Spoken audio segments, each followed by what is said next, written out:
به المجيد بسم الله الرحمن الرحيم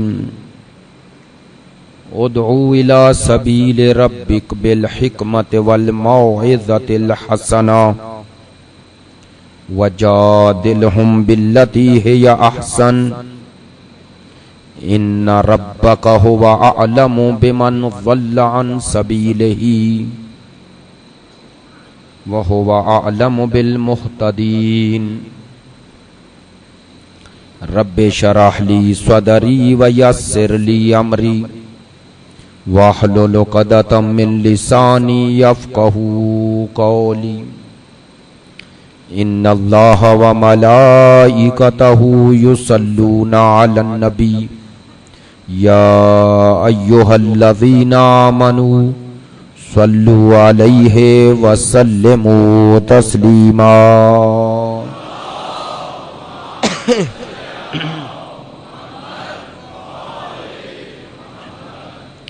آپ تمام حاضرین کی صحت و سلامتی کے لیے، مقامات مقدسہ کی حفاظت کے لیے، مجاہدین اسلام اور مدافعین حرم ائمہ کی کامیابی و کامرانی کے لیے، تعجیل ظہور امام زمان کے لیے، ہمارے ملک پاکستان کے استحکام کے لیے، آپ عزاداران سید الشہداء کی تمام عزاداری کی قبولیت کے لیے، تمام حاضرین کی حاجات کی برآوری کے لیے، ان تمام دعاؤں کی قبولیت کے لیے ایک صلوات۔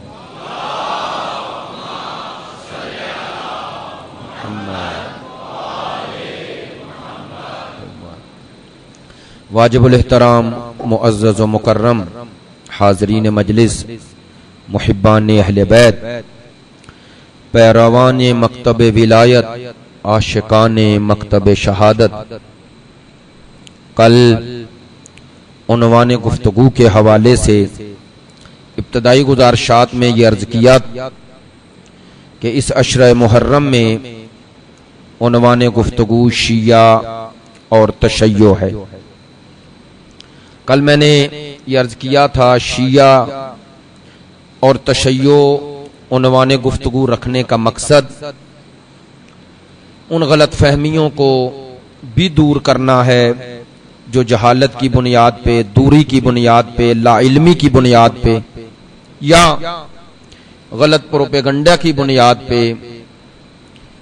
لوگوں میں پھیلائی جا رہی ہیں، اور دوسرے پہلو میں اپنے مکتب و مذہب کی جس کی ہم اتباع کا دعویٰ کرتے ہیں اس کی تعلیمات سے آشنائی حاصل کرنا، ہمیں پتہ چلے کہ ہم جس مکتب سے منسلک ہیں، جس مکتب سے ہماری نسبت قائم ہے اور جس مکتب کی بنیاد پہ ہم اپنے آپ کو اس نام و عنوان سے منسوب کرتے ہیں، اس مکتب کی تعلیمات کیا ہیں، تاکہ ہم اس مکتبی تعلیمات کی روشنی میں ہی اپنے کردار، اپنے افکار، اپنے نظریات، اپنے اعتقادات اور اپنے اعمال و احکام انجام دے سکیں۔ مقصد پہلے مرحلے میں لفظ شیعہ کے حوالے سے میں نے کل گزارشات عرض کی کہ لغوی اعتبار سے اس کا معنی پیروی، اتباع کرنے والا، جو جس کی پیروی کرے لغت کے اعتبار سے اسے اسی کا شیعہ کہا جائے گا، لیکن متکلمین اور تاریخ دانوں نے یہ ذکر کیا ہے کہ اصطلاحی طور پر رائج معنی میں لفظ شیعہ اپنی نسبت کے ساتھ اگر نسبت کے بغیر استعمال ہو، بغیر قید و شرط کے، تو اس کا معنی اہل بیت اطہار یا مولا علی اور ان کی اولاد کی ولایت و امامت پر ایمان رکھنے والا، یہ سب نے معنی کیا۔ کہا بغیر قید و شرط کے جب لفظ شیعہ کہا جائے گا تو اس کا معنی ہے مولا علی اور ان کی اولاد کو اللہ کی طرف سے منصوص من اللہ منتخب شدہ قبول کرنے والا. یہ کل میں نے یہ عرض کیا کہ لفظ شیعہ خود سرکار دو عالم کی زبان مبارک سے نسبت کے ساتھ، اور وہ نسبت آپ نے دی مولا علی کی طرف، اور کہا کہ تیرے شیعہ ہی کامیاب و کامران ہیں. اور اس شیعہ کی فہرست میں علماء اہل سنت کی خود گواہی کے اور خود ان کی تحریروں میں یہ موجود ہے کہ اولین لوگ جنہیں لفظ شیعہ سے یاد کیا گیا وہ کہتے ہیں کہ وہ اصحاب مہاجرین و انصار اور ان کے بعد ان کے تابعین کی ایک فہرست ہے.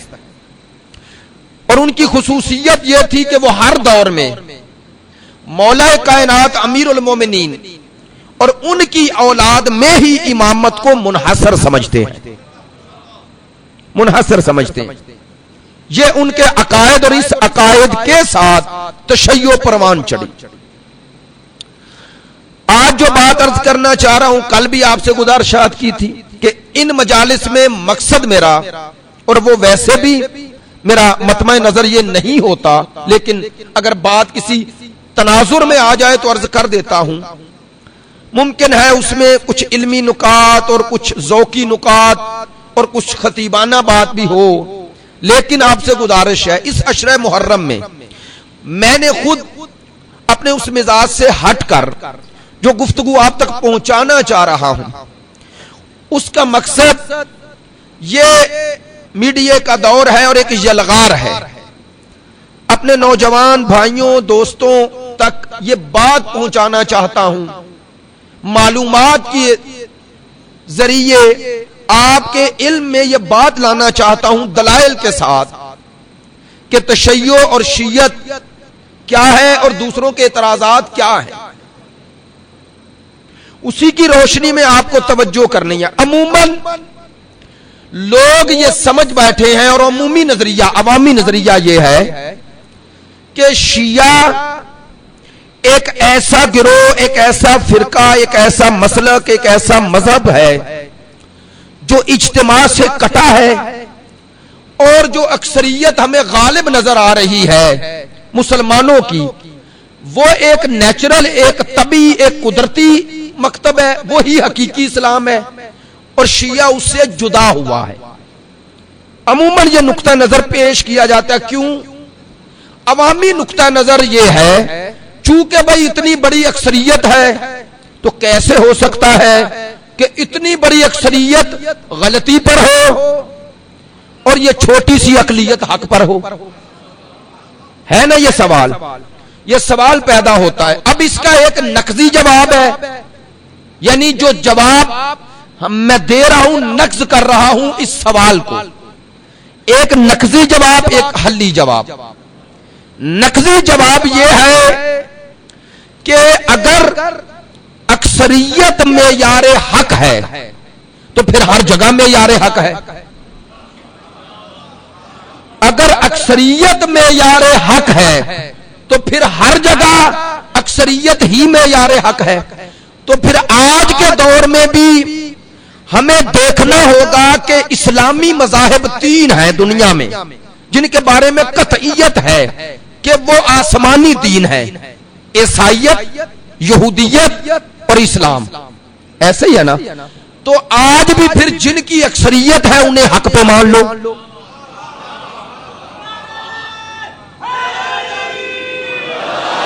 ماشاءاللہ متوجہ ہیں. اگر آپ نے اکثریت کو ہی معیار حق بنانا ہے تو آئیں اس آسمانی ادیان میں کس کی اکثریت ہے؟ اب ماشاءاللہ پڑھے لکھے دوست ہیں، میں اشارہ کروں گا بات تاکہ آگے بڑھے. مسیحیت، اسلام، یہودیت، 2 مذاہب کا ذکر کر رہا ہوں. مسلمانوں کی تعداد کتنی ہے دنیا میں؟ آج ہی گوگل پر دیکھا اور آپ بھی دیکھ لیجئے گا، 1.6 بلین، 1 ارب 60 کروڑ. اب آپ توجہ فرمائیے گا، میری بات کی تائید فرمائیں کہ مجھ سے زیادہ اس معاملے میں معلومات رکھنے والے افراد موجود ہیں. مسیحیت کی تعداد کتنی ہے؟ 2.2 بلین. ایسے ہی ہے نا؟ 2 ارب 20 کروڑ. مسلمان 1,60,00,000,000. میری باتوں کی طرف متوجہ ہوں گے آپ. وہ 1,60,00,000,000 میں، اس 1,60,00,000,000 میں دوسرے لوگ مسلمانوں کی جب تعداد بتا رہے ہیں تو 1,60,00,000,000 میں شیعوں کو بھی شامل کر رہے ہیں. نہیں، میں نے بات جو کہی آپ متوجہ ہوں گے. ان کے نزدیک شیعہ بھی شامل ہیں، جبکہ مسلمانوں کے کچھ فرقے شیعوں کو تو مسلمان ہی نہیں سمجھتے، تو یہ تعداد ان کے نزدیک تو اور کم ہو گئی. 20 کروڑ سے 25 کروڑ دنیا میں کہا جاتا ہے شیعہ ہے، 20 سے 25 کروڑ، تو وہ 1,60,00,000,000 میں سے 25 کروڑ نکالے، وہ تو اور مسلمانوں نے نکال لیے. تو اگر وہ شامل کریں دشمن کے نزدیک تو 1,60,00,000,000. اگر مسلمان اپنے آپ کو مسلمان اور باقی سب کو کافر کہنے والا، اور اس کا دائرہ تنگ سے تنگ تر ہوتا جا رہا ہے. کیسے؟ پہلے شیعوں کو نکالا، کہا یہ کافر ہے، کیوں؟ اصحاب کو نہیں مانتے، فلاں نہیں مانتے، فلاں نہیں کرتے، یہ تحریف کے قائل ہیں. پھر اور لسٹ آگے بڑھی، کہا جی وہ جو رسالت مآب کے روزے پہ جاتے ہیں شرک کرتے ہیں، مزارات پہ جاتے ہیں شرک کرتے ہیں، وہ مشرک ہو گئے. لو شیعوں کے ساتھ ساتھ اور نکل گئے. اب آپ کو پتا ہے پاکستان کی اکثریتی آبادی بریلوی ہے، اور بعض لوگوں کے نزدیک بریلوی بھی مشرک ہیں. اب اگر پاکستان کی 20 کروڑ آبادی میں 4.5 کروڑ شیعہ آپ نکال لیں، باقی میں وہ اکثریت 10 سے 12 کروڑ بریلوی مسلمان، اور بعض کے نزدیک وہ بھی مشرک، تو اور کم ہو گئے نا. تو اب اس کا دائرہ تو کم ہوتا گیا خود مسلمانوں میں. وہ جس نے کہا تھا اکثریت معیار حق ہے، وہ خود تو اکثریت میں خود بھی نہیں ہے.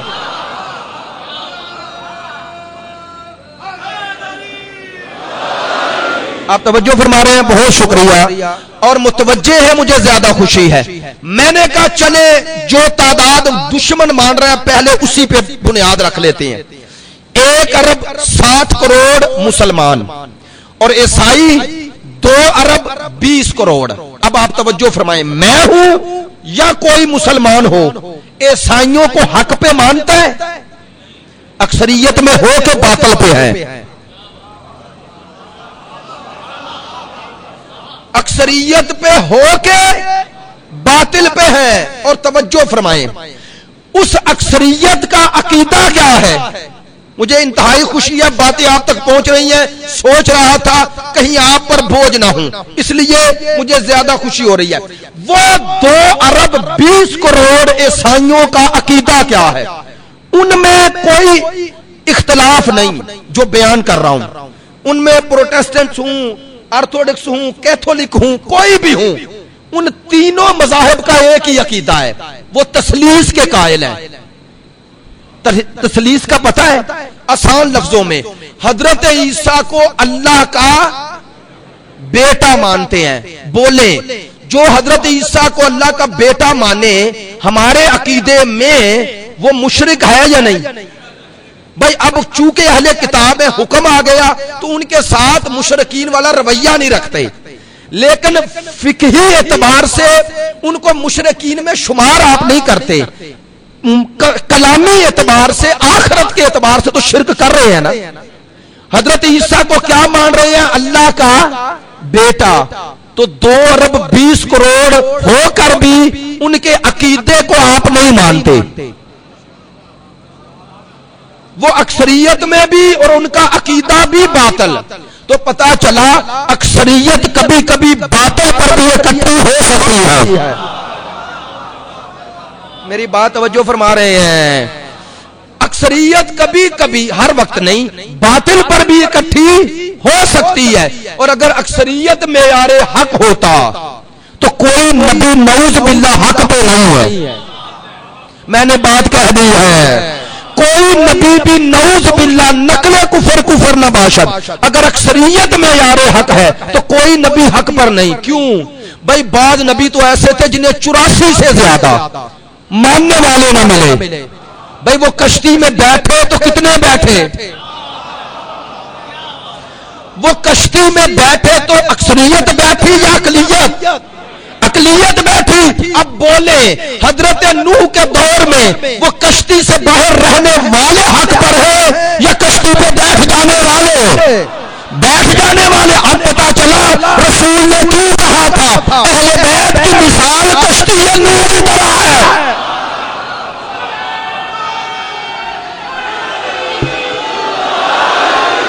توجہ فرما رہے آمن میں.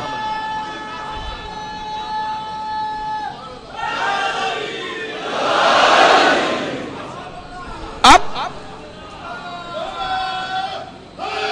یہاں اب یہ نقضی دلیل تمام مسلمان بھائی اس پہ غور کریں.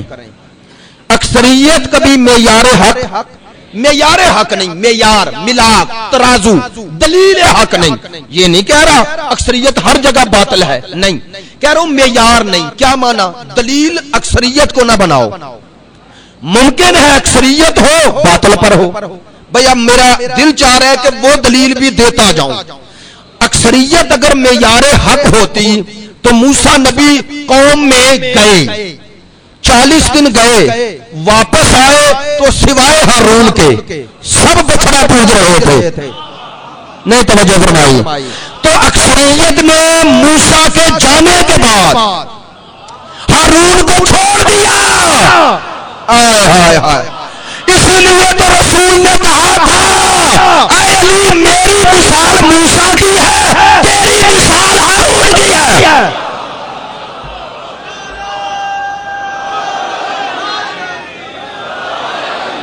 توجہ فرما رہے ہیں. میری اور تیری مثال ان دو نبیوں جیسی کیوں ہے؟ کہ میں مثل موسیٰ تو مثل ہارون. اگر ہارون اکیلا رہ جائے تو پھر بھی حق پہ ہارون ہے. اکیلا رہ جائے. توجہ فرمائے. میں خطابت نہیں کر رہا ہوں اور نہ ایسی بات کرنا چاہتا ہوں کہ دوسرے مسلمانوں کے جذبات ابھاروں. نہیں، حق اور حقیقت لوگوں تک پہنچانے کی کوشش کر رہے ہیں. عزیزان محترم، سرکار دو عالم نے فرمایا، کتاب کا نام ہے کنز الامال. جناب عمار یاسر سرکار کے پاس تشریف فرمایا. ایک دفعہ حضور نے یوں دیکھا کہتے ہیں عمار تجھے ترازو دے دوں حق کا؟ یا رسول اللہ دے دے. فرمایا جب تو دیکھے اذا سالت الناس وادیاں علی وادیاں وسالت علی وادیاں، جب تو دیکھے سارے لوگ ایک طرف کھڑے ہیں، علی اکیلا ایک طرف کھڑا ہے. رسول نے کہا لوگوں کو چھوڑ دینا، علی کو نہ چھوڑنا.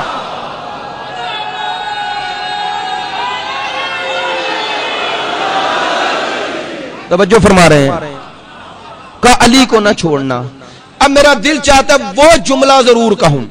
معیار حق رسول نے اپنی امت میں کسے چھوڑا؟ ساری تقریر اور سارا اشراف اسی پوائنٹ پہ ایک نقطے میں سمیٹنا چاہو تو یہ ہے جو تمام امت مسلمہ کو معیار دینا چاہتے ہیں مکتب آل محمد کی تعلیمات کی روشنی میں. سنیں رسول کا دیا ہوا ترازو کیا ہے، سرکار کا دیا ہوا ترازو کیا ہے. دو چیزیں ہوتی ہیں، ایک ہوتی ہے جنس، ایک ہوتا ہے ترازو. کسے تولتے ہو؟ جنس کو نا. ترازو کو کبھی تولا؟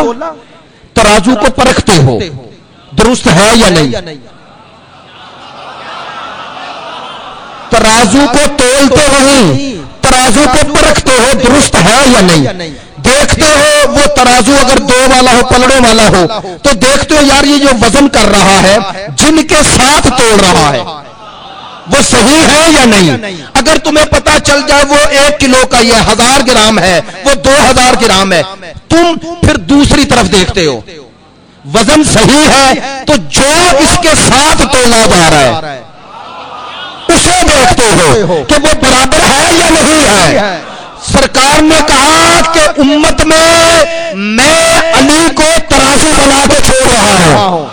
علی جنس نہیں ترازو ہے. یہ میرا بات، اس کی دلیل کیا؟ سرکار نے فرمایا علی مال حق والحق مالی، اے علی حق تیرے ساتھ، تو حق کے ساتھ، بس نہ دستے دعا بلند کیے، کہ اللہم ادر الحق حیث ما دارا، یا اللہ حق کو ادھر پھیر، ادھر پھیر، ادھر پھیر جدھر علی جائے۔ یہ فرق ہے امت میں اور علی میں۔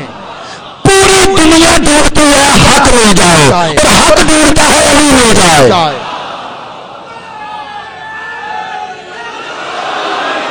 پوری دنیا ڈھونڈتی ہے حق مل جائے، حق ڈھونڈتا ہے علی مل جائے۔ نہیں، یہ میری بات کوئی ایسے ہی نہ سمجھ لے، آئیں دلیل دے جاتا ہوں۔ شاہ ولی اللہ محدث دہلوی کیا خوبصورت جملے کہتے ہیں، فرماتے ہیں اذا تمت العصمت وقانت افعیلها كلها حقا، کہتے ہیں جب عصمت کمال پہ پہنچ جاتی ہے تو معصوم کا ہر فعل حق بن جاتا ہے۔ توجہ فرما رہے ہیں، کہتی ہیں انا لا نقول انہا تطابق الحق، کہتے ہیں میں یہ نہیں کہہ رہا کہ معصوم کا فعل مطابق حق ہے، مطابق۔ توجہ فرمائیں، میں نے کوئی بات کی، آپ نے مجھ سے کہا کہ اس کی دلیل کیا ہے، آپ غلط کہہ رہے ہیں، میں نے کوئی آیت پڑھی، کوئی روایت پڑھی، آپ خاموش ہو گئے۔ اگر میں آیت اور روایت نہ پڑھتا تو خاموش ہوتے؟ مانتے؟ نہیں مانتے۔ کیوں؟ چونکہ میری بات حق نہیں، حق کا معیار تھا قرآن کی آیت اور رسول کی روایت، لیکن قرآن حق ہے، اسے کسی اور شے سے نہیں تولتے، چونکہ اسے نازل کرنے والا حق ہے۔ بس آپ کے پاس ترازو ہے قرآن، قرآن کو نہیں تول رہے، قرآن کے ساتھ سب کو تول رہے ہو۔ تو سرکار نے فرمایا میرے بات جیسے قرآن سے لوگوں کو تول رہے ہو ویسے علی سے تولنا، علی کو نہ تولنا۔ نہیں، علی کو نہ تولنا کیا مانا؟ یہ نہ دیکھنا کہ ادھر علی ہے ادھر کوئی اور ہے تو ادھر بھی حق ہوگا۔ علی ترازو حق ہے، ترازو حق، علی ترازو حق ہے، اس کے ساتھ سب کو تولنا۔ جو علی کی پشت پہ نظر آئے اتباع علی میں نظر آئے سمجھ لینا حق پر ہے، جو خلاف نظر آئے سمجھ لینا باطل پر ہے۔ یہ رسول کا دیا ہوا معیار، رسول کا دیا ہوا ملا۔ کیوں دیے یہ ملا؟ کا اکثریت کو نہ دیکھنا، ادھر نہ دیکھنا، ہر وقت اکثریت معیار حق نہیں ہوتی۔ تو پہلی دلیل تو اکثریت معیار حق نہیں ہے۔ لیکن ایک بات ضرور کہنا چاہتا ہوں ذمہ داری کے ساتھ، اب میں تمام مسلمانوں کے حوالے سے، باوجود اس کے کہ ہم اپنے آپ کو حق پہ سمجھتے ہیں، لیکن پھر بھی دوسرے مسلمانوں کو کافر نہیں سمجھتے۔ ہم قانونی شرعی طور پر مسلمان سمجھتے ہیں۔ یہاں پر جب تک کوئی ہے مسلمان ہے، وہاں پر حساب و کتاب کا معیار صرف اسلام نہیں ایمان ہے۔ ہم اپنے بارے میں یہ طے کرتے ہیں اور دلائل کے ساتھ اس کا اظہار کرتے ہیں، ہم دوسرے مسلمان بھائیوں کو کافر نہیں کہتے، لیکن اکثریت کو معیار حق اور دلیل حق بھی نہیں کہتے، چونکہ رسول نے اکثریت کو دلیل حق کہا نہیں۔ سرکار نے امت میں دو چیزیں چھوڑی ہیں، ایک قرآن، ایک اہل بیت۔ توجہ فرما رہے ہیں، گفتگو کا سلسلہ آگے جو بڑھا رہا ہوں، پہلا مرحلہ یہاں پر میں نے آپ کے ساتھ جو بیان کیا ہے انشاءاللہ آپ متوجہ ہیں، سلسلہ آگے بڑھاتا ہوں۔ اکثریت دلیل حق نہیں، اکثریت معیار حق نہیں۔ تو اب ہمیں پرکھنا ہے کہ اس اسلام میں جو ہمارے سامنے آیا، اس میں تشیع اقلیت میں کیوں آ گئی، کم کیوں ہو گئے، وجہ کیا تھی، سبب کیا تھا؟ توجہ فرمائیں۔ اب اس کا سبب بھی تاریخی بھی اور وہ اجتماعی بھی بیان کروں گا، لیکن اس سے پہلے چونکہ ہم متوجہ ہیں، ایک اور بات کہتا ہوں جو عموماً عام لوگوں کو پتا نہیں، پڑھے لکھے حلقے کو معلوم ہے، لیکن عام اپنے بھائیوں کے لیے، عزاداران کے لیے وضاحت کرنے کی کوشش کروں گا۔ شیعہ کو بعض اوقات تنزن شیعہ کے علاوہ ایک اور نام دیا جاتا ہے، کہتے ہیں یہ رافضی ہیں، رافضی ہیں۔ رافضی رفض سے نکلا ہے، رفض کا معنی ہے چھوڑنا۔ ہمیں تنزن اس لیے رافضی کہتے ہیں کہ ہم نے چھوڑا ہے۔ کن کو چھوڑا ہے؟ وہ چھوڑنے والوں کو بھی پتا ہے۔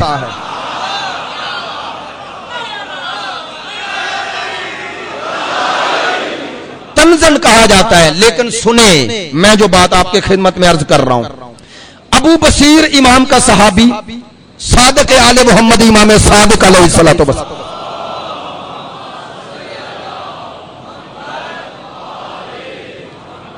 کا صحابی امام کی خدمت میں آئے۔ ابو بصیر کہتے ہیں کہ میری امام پہ نظر پڑی، رنجیدہ تھے، چہرے پہ افسردگی۔ امام ششم نے دیکھا، کہنے لگے ابو بصیر خیریت ہے؟ کہنے لگا مولا میں آ رہا تھا، لوگ مجھے تنزن کہتے تو رافضی ہے، تنزن کہتے ہیں، تانا دیتے ہیں۔ کہا اس پر تجھے نہ خوش ہونے کی ضرورت نہیں ہے، یہ تو تیرے لیے اعزاز ہے۔ اب سر اٹھایا، امام کو دیکھا، مولا مجھے تنزن رافضی کہہ رہے ہیں اور آپ کہتے ہیں اس پہ فخر کرو۔ امام نے کہا تمہیں پتا ہے سب سے پہلے رافضی کن کو کہا گیا اور سب سے پہلے یہ رافضی کس نے کہا؟ متوجہ ہوا؟ مولا بیان فرمائیں۔ فرمایا وہ 70 لوگ کہ جب حضرت موسیٰ دربار فرعون میں آئے اور وہ 70 جادوگر مقابلے پہ، حضرت موسیٰ جب آئے ہاتھ میں عصا تھا، توجہ فرمائیں، جب انہوں نے وہ رسیاں چھوڑی اور لوگوں کو سانپ نظر آنے لگی، اب حضرت موسیٰ نے وہ عصا حکم خدا سے پھینکا تو اژدہا بن گیا۔ جب اژدہا بن کے ان کو نگل گیا تو اب وہ 70 لوگ انہوں نے یہ منظر دیکھا اور سجدے میں گر گئے اور کہنے لگے ہم ایمان لائے موسیٰ اور ہارون کے رب پر۔ ایک بات ان بریکٹ کہہ رہا ہوں، توجہ فرمائیں۔ علامہ فخر الدین رازی نے یہ جملہ لکھا، کہتے ہیں ان تمام درباریوں میں صرف یہ جادوگر کیوں ایمان لائے؟ کہتے ہیں یہ صرف جادوگر نہیں تھے، ان کے پاس علم تھا۔ توجہ، کہتے ہیں وہ جانتے تھے کہ ہم اپنے جادو کے زور سے شبدہ بازی کر رہے ہیں، یہ جو سانپ لوگوں کو نظر آ رہی ہیں یہ حقیقت میں سانپ نہیں ہے، لیکن موسیٰ علیہ السلام نے جب عصا چھوڑا تو وہ اژدہا بن گیا۔ وہ سمجھ گئے ہمارا جادو ہے، یہ جادو نہیں ہے، یہ معجزہ ہے، اور سمجھ گئے معجزہ دنیا کا بنایا نہیں دکھاتا، اللہ کا بنایا دکھاتا ہے۔ کہنے لگے وہ 70 کے 70 سجدے میں گر گئے۔ توجہ، قرآن جب سجدے میں گرے اب فرعون نے انہیں دیکھا، کہتا ہے انتم رافضون، تم رافضی بن گئے۔ میری بات پہنچی ہے؟ تم رافضی بن گئے؟ نہیں، کچھ متوجہ نہیں ہوئے۔ پتا چلا رافضی کسے کہتے ہیں اور کون کہتا ہے؟ جو اپنے دور میں فرعون کو چھوڑ کر موسیٰ کو مانے اسے رافضی کہتے ہیں۔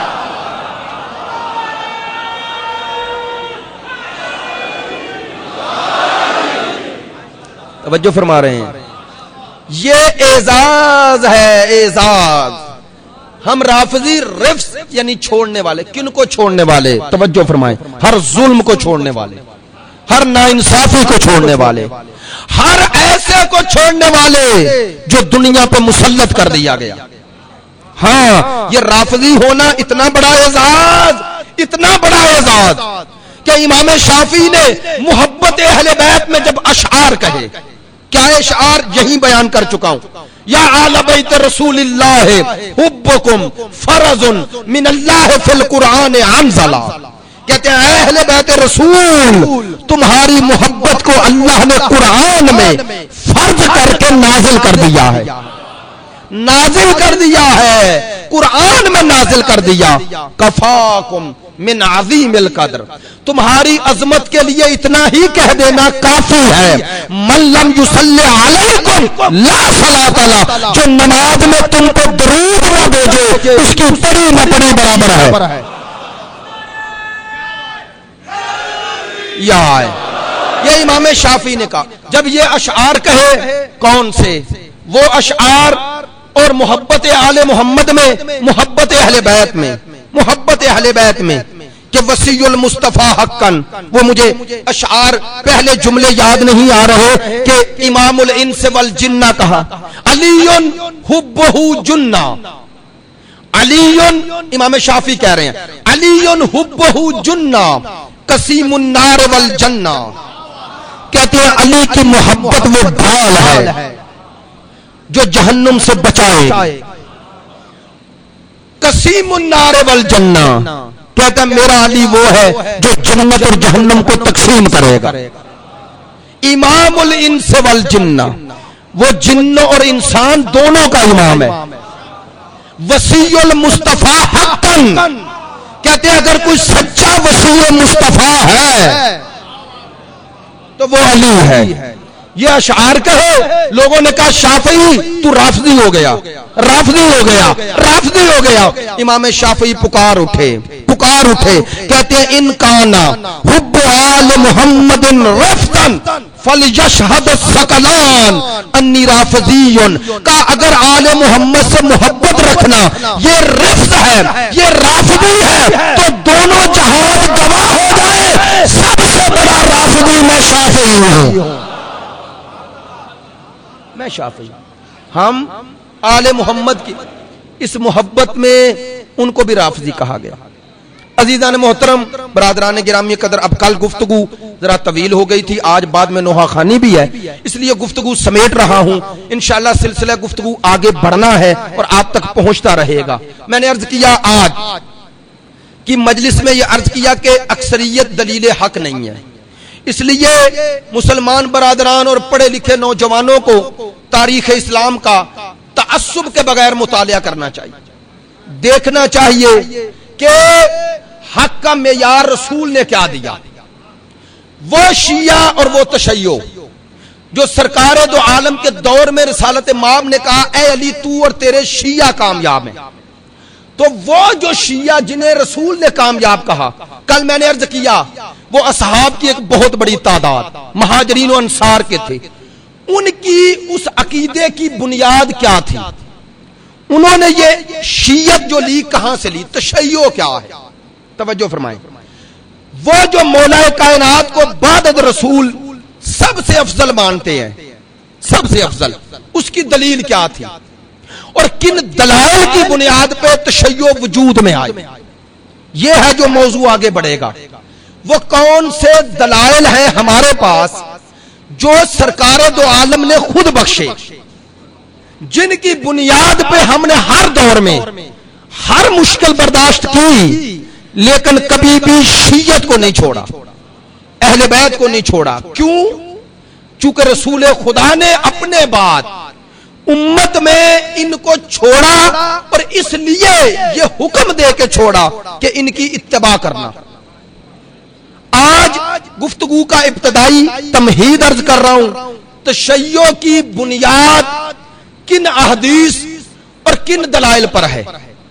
ہم رسالت مآب کے بعد اگر اہل بیت رسول کو مانتے ہیں امام تو اس کے دلائل کیا ہیں؟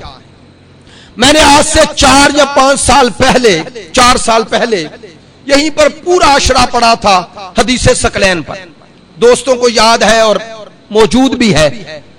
اس میں بھی یہی ثابت کرنے کی کوشش کی تھی کہ سرکار دو عالم نے اس حدیث ثقلین میں امت کو دیا کیا۔ اب ان باتوں کو تو دہرانا نہیں تاکہ آپ کے لیے تکرار نہ ہو، لیکن مربوط ہے موضوع سے، اس لیے کچھ باتیں ممکن ہے وہ تکرار کی شکل میں آئیں، معذرت کے ساتھ۔ چونکہ میرے موضوع سے مربوط ہیں اس لیے عرض کر رہا ہوں۔ حدیث ثقلین کون سی حدیث ہے؟ توجہ فرمائیں گے۔